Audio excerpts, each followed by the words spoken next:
Market, emakumezkoen lehenengo ordiziko klasikoa irabazi berri duzu, gaur ordizian, lasterketa berezia, partaidetan nahiko xume izan dezuelako, gutxi atera zarete, gogorren eginda beroarekin, 40 graduko temperatura izan dezue, eta lehenengo egoeran taldetxo txiki bat osatu dezue, hirukoa, eta hor bide egin dezue, eta azkenean, azkeneko mendaten erabaki da lasterketa. Nola joan da gaurko eguna? Esan dezun bezala gutxi ginen peloteian, eta gero nola esan, mendea? Hori, abaltzisketan txirrindulari batzuk aurrera jundia, eta ni beraiekin jun naiz, hor 3 eskapatu geha, eta gero ja bigarren buelta 3 jungarre leboka, ondo ulertu geha, eta gero ja nik banekin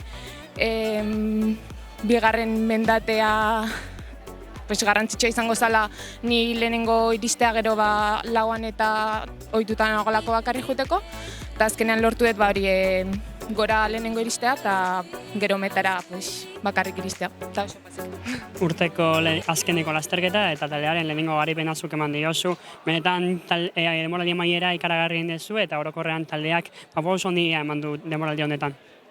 Bai, ezakite, gustora egindakoarekin, egia da esan dezun bezala gaur jende asko falta zala, baina hala ere oso pozik egindako lanarekin eta lortutako garaipenarekin.